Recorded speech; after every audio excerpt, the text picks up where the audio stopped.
Alright, stringers exist. You know, outside of Turf War missile spam, we haven't really seen many of them, especially this one. And it finally got a new kit. It only took an entire year. The devs had to really cook with this one. And it's been very controversial. I've seen a lot of Tri-Stringer players saying it's worse than the current kit, and a lot of discussion around it in general. Some people are upset that it has Sprinkler. And I want to talk about it. Because in my opinion, I think the kit is way better, and I don't really see people talking about why. So, let me tell you something about Tri-Stringer. Tri-Stringer's biggest problem right now is this. This paint is terrible. It is atrociously bad.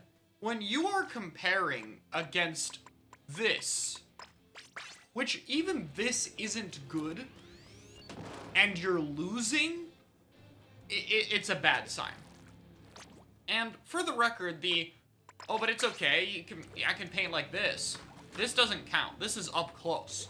You're a backline. You gotta paint far away. You are not going to be on top of the zone. You're gonna be behind your team, you know?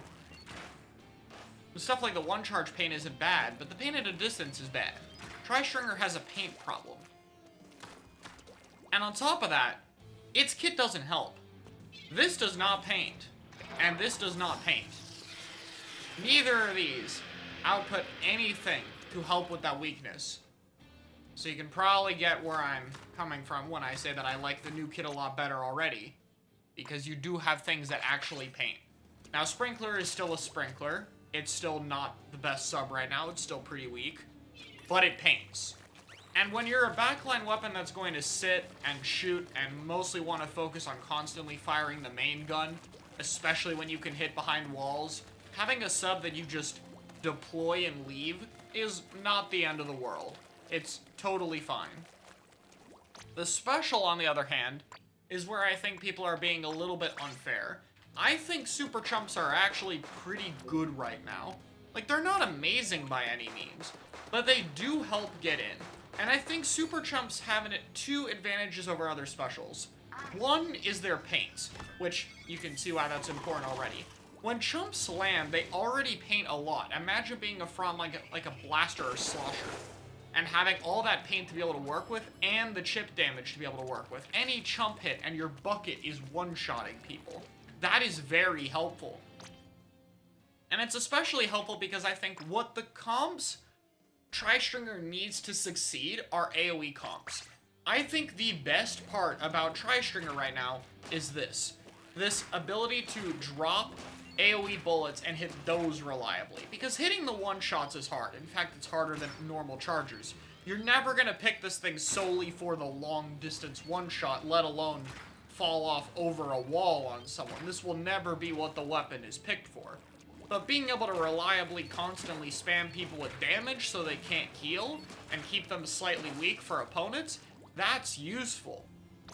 The problem is, the weapons that it's useful for are buckets and blasters, and you cannot pick those weapons with this weapon that does not paint the floor at all, because the weapons you are picking it with don't have anything to work off of.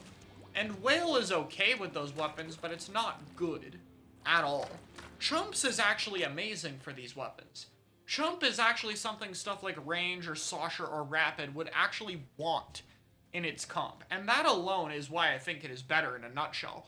I think you can actually pick way better comps with this weapon than you would be able to normally. You don't have access to playing with these weapons that work very well with this weapon, and the new Tri-Stringer kit might be able to do that. Now, don't get me wrong, I don't think it's going to be amazing by any means. The paint is still a problem, even if the kit makes it a little bit better. And more importantly, stuff like Splatlings, or even Vanilla Jet, if you want to talk about that weapon for a second, are all things that can fight for themselves more reliably. A heavy does not need any form of babysitting.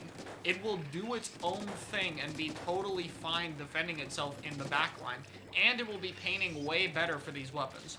Ballpoint is the same thing, if not even more true due to the short range mode.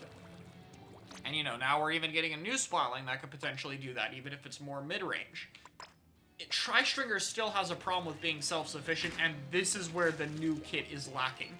There is no extra tool that's going to help you defend yourself. You could argue that the sprinkler feet paint could maybe be useful sometimes, but that's about it. That's not a real tool. It's about as helpful as this is. Not enough. You know, mist is probably even more helpful for that even. And the special of chumps is not going to help as a get-off-me tool or mobility or escape or anything by any means. There would have been better options, of course. Something like crab would have made this much more reasonable. But the kit is not bad. The thing is, it just keeps a weakness intact and removes another. Is Tri-Stringer a more viable pick when you can run better comps with it, when its painting problem isn't as big a deal and you're just playing around the unreliability of its one-shots? If that's its only weakness, how good is the weapon going to be? And, you know, having a solid, good kit, but not like a game-breaking meta kit, not a burst bomb crab, not an inkjet, an auto bomb, anything like that.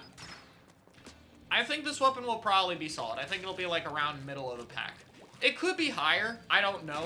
There are some people who believe in Tri-Stringer's potential more than me. It does have some mobility.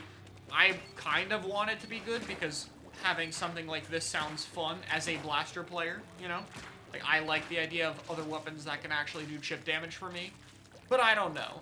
It's hard to see this as an absolute 100% must pick by any means for those kind of weapons. And I don't know. It seems especially nice against, like, Crab and Jet, maybe, though. Like, especially Crab for the object damage. Maybe Jet could be okay. Like, I could see it, potentially. I think it's going to be up to Tri-Stringer players to really prove the main weapon's worth now, because to me, what this comp allows is you can actually pick comps around this thing. Right now, I think you have to pick a bunch of painting guns around this, and that just kind of limits it. Now I think you can pick one of the weapons that you actually want to play off of this weapon's damage, and then 2 painting guns. So like Zap, Slosher or Blaster, Tri-Stringer, and Splash would be what comes to mind immediately, a burst bomb weapon to play off of the damage. If something like that is possible, like that's the comp I would immediately think to go with Tri-Stringer and potentially work, that's what I would be interested in. Some form of chip damage orientated comp where you can play around the AoE this weapon provides, and you have something that wants to play off of that while compensating for the pain and stuff like that. Will it be good enough to work? Who knows? But I think it's definitely going to give it a chance, and I hope that Tri-Stringer players give it a bit more of a shot and think about it more in terms of the team comp setting you're playing with and what it allows you to pick with your weapon, and if that can enable your weapon to do better. Because that's where I think the new kit is going to shine over the other one.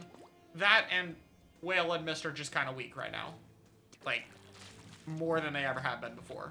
So yeah, that's my thoughts. Do you agree with me? Let me know. I'll see y'all later.